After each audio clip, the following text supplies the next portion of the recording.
കഴിഞ്ഞയാഴ്ച ന്യൂയോർക്കിൽ നടന്ന ജ്ഞാനായ സഹായപക്ഷം കോൺഫറൻസിൽ സഹായ മെത്രോപൊലീത്തന്മാരുടെ പ്രസംഗത്തിന്റെ ഉള്ളടക്കം പരിശോധിച്ചാൽ എപ്പിസ്കോപ്പൽ അധികാരങ്ങൾ മുഴുവനായും സമുദായത്തിന്റെ മേൽ അടിച്ചേൽപ്പിക്കാനുള്ള ഒരു ഗിരിപ്രഭാഷണമായിരുന്നു. അന്ത്യോക്യ പാത്രിയാർക്കീസിന്റെ അധികാരങ്ങളെ ഭൂമിയിൽ ആർക്കാണ് ചോദ്യം ചെയ്യാൻ അധികാരമുള്ളത് എന്ന ചോദ്യം കേൾക്കുമ്പോൾ ശ്രോതാക്കൾക്ക് കുറച്ച് സംശയങ്ങളൊക്കെ തോന്നും. അതിൽ ന്യായമില്ലേ എന്നും ചിലർക്ക് തോന്നും. അതിനുവേണ്ടി ചില ന്യായവാദങ്ങൾ ഗ്രിഗോറിയോസ് തിരുമേനി ഉയർത്തുകയും ചെയ്തു. യാക്കോബായക്കാരെ സംബന്ധിച്ച് ഈ ചോദ്യം അക്ഷരാർത്ഥത്തിൽ ശരിയാണ്.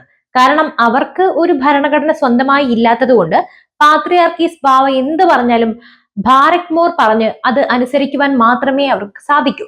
യേശു ശാബത്തിൽ ഒരു കൈവരണ്ട മനുഷ്യനും പിന്നീട് മറ്റൊരു അവസരത്തിൽ കൂനിയായ ഒരു സ്ത്രീയെയും സൗഖ്യമാക്കിയപ്പോൾ ശാബത്തിൽ ഇങ്ങനെ ചെയ്യുന്നത് ഉചിതമോ എന്നുള്ള ചോദ്യം അവിടെ ഉയർന്നു. നിന്റെ വാൾ ഉറയിലിടുക എന്ന് പറഞ്ഞ് ഒരിക്കൽ യേശു പത്രോസിനെ ശാസിക്കുകയുണ്ടായി. ഒന്നാലോചിച്ചാൽ യേശുവിന്റെ സ്നേഹത്തിന്റെയും അഹിംസയുടെയും പ്രത്യയശാസ്ത്രത്തിന്റെ നേരെയല്ലേ പത്രോസിന്റെ വാൾ ഉയർന്നത്. ഇങ്ങനെ യേശു പോലും പല അവസരങ്ങളിൽ പുരോഹിതരാലും തന്റെ ശിഷ്യന്മാരാലും അനുയായികളാലും ചോദ്യം ചെയ്യപ്പെടുന്നു. അപ്പോഴെല്ലാം യേശു പത്രോസിനെയോ മറ്റുള്ളവരെയോ ശിഷ്യഗണത്തിൽ നിന്നും പുറത്താക്കുകയോ നിരാകരിക്കുകയോ അല്ല യേശു ക്രിസ്തു ചെയ്തത്. പിന്നെയല്ലേ മനുഷ്യനായ പത്രിയാർക്കീസ് ചോദ്യം ചെയ്യപ്പെടാൻ പാടില്ല എന്ന ചിന്ത.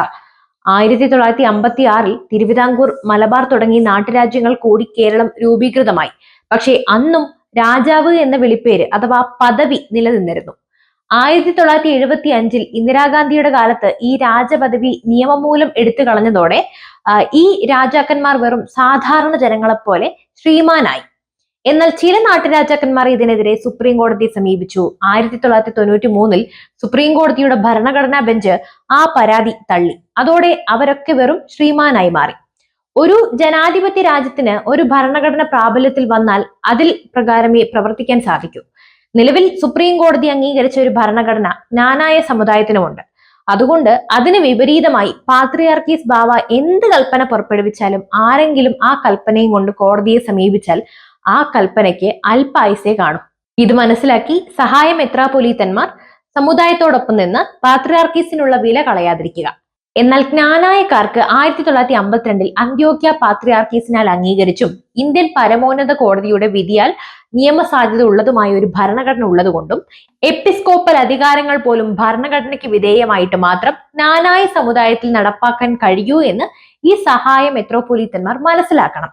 ജ്ഞാനായ സമുദായത്തിൽ ഒരു ഭരണഘടന ഉള്ളിടത്തോളം കാലം ഇനി ഭാവിയുടെയോ സമുദായ മെത്രോപൊലീത്തന്മാരുടെയോ അധികാരങ്ങൾ സമുദായത്തിന്റെ മേൽ ഏകാധിപത്യ മനോഭാവത്തോട് അടിച്ചേൽപ്പിക്കാൻ കഴിയില്ലെന്ന് സാരം. ജ്ഞാനായ ഭരണഘടന ഉള്ളതുകൊണ്ട് ജ്ഞാനായ സമുദായത്തിൽ എപ്പിസ്കോപ്പൽ ഹൈറാർക്കി ചിന്താഗതികൾ കാലഹരണപ്പെട്ടു എന്ന് മനസ്സിലാക്കുക. പിന്നീട് വന്നൊരു വാദം മാനേജിംഗ് കമ്മിറ്റി, അസോസിയേഷൻ തുടങ്ങിയ ബോഡികൾ മെത്രോപൊലീത്തയ്ക്ക് വേണ്ട ഉപദേശം കൊടുക്കാനാണ്. അതിന്റെ അർത്ഥം മെത്രോപൊലീത്തയ്ക്ക് മുകളിലല്ല ഈ ബോഡികൾ എന്നത്രേ. ഭരണഘടനയുടെ 123A പ്രകാരം അസോസിയേഷൻ എടുക്കുന്ന തീരുമാനം ഒരു പ്രാവശ്യം മെത്രോപൊലീത്ത അംഗീകരിക്കാതെ വന്നാൽ രണ്ടാമത് യാതൊരു വ്യതിയാനവും വരുത്താതെ മെത്രോപൊലീത്തയ്ക്ക് കൊടുത്താൽ മെത്രോപൊലീത്ത അത് അംഗീകരിക്കണമെന്നാണ് ഭരണഘടന പറയുന്നത്. അതിൽ നിന്നും മെത്രോപൊലീത്ത അവസാന വാക്ക് എന്ന ഈ വാദം തെറ്റാണെന്നും നിസ്സംശയം പറയാം. വേണ്ടി വന്നാൽ അമേരിക്കയിൽ ഒരു ഭദ്രാസനം ഉണ്ടാക്കാൻ എനിക്ക് പ്രാപ്തിയും കഴിവുമുണ്ടെന്ന സിൽവാനിയോസ് മെത്രോപൊലീത്തയുടെ പ്രസ്താവന അവിടെ കേട്ടിരുന്ന മറ്റു 2 സഹായ മെത്രോപൊലീത്തന്മാരെയും വൈദികരെയും സമുദായ അംഗങ്ങളെയും മൊത്തം അപമാനിക്കുന്നതിന് തുല്യമായിരുന്നു. ഒരു സമുദായം എന്ന നിലയ്ക്ക് ജ്ഞാനായ സമുദായത്തിന്റെ അടിത്തറയ്ക്കും ഘടനയ്ക്കുമൊക്കെ ഒരു വ്യക്തി ചിന്തിച്ചാൽ മാറ്റം വരുത്താവുന്ന ഒന്നാണോ? ഇത്രയൊക്കെ ഉള്ളോ ജ്ഞാനായ സമുദായത്തിന്റെ വിലയും നിലവാരവും? റബ്ബർ ബാൻഡ് പോലെ നമ്മുടെ ഇഷ്ടത്തിന് വലിച്ചു നീട്ടാനും ഇഷ്ടമുള്ള ഷേപ്പാക്കാനും അത് ഏത് രീതിയിൽ വളയ്ക്കാനും ആകുന്ന പോലെ ഒരു വ്യക്തിയുടെ ഇഷ്ടാനിഷ്ടത്തിനനുസരിച്ച് തട്ടിക്കളിക്കാനുള്ളതാണോ ജ്ഞാനായ സമുദായം? തിരുമേനിമാരെ, സമുദായത്തിൽ സമാധാനം ഉണ്ടാക്കി ഒരു സമുദായം, ഒരു ജനം, ഒരു ഭരണഘടന എന്ന് പ്രഖ്യാപിച്ച് ഒറ്റക്കെട്ടായി മുൻപോട്ട് പോകാൻ തയ്യാറാകണം.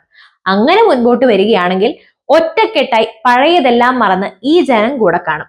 ഈ 4 മെത്രോപൊലീത്തന്മാരും ഇനിയെങ്കിലും പിടിവാശികളൊക്കെ ഉപേക്ഷിച്ച് സ്നേഹത്തോടും അതിനേക്കാൾ ഏറെ സ്നേഹത്തോടും ദൈവനിയോഗം മനസ്സിലാക്കി ഈ കൊച്ചു സമുദായത്തെ നശിപ്പിക്കാതെ ഒത്തൊരുമയോട് പ്രവർത്തിക്കാൻ ശ്രമിക്കുക.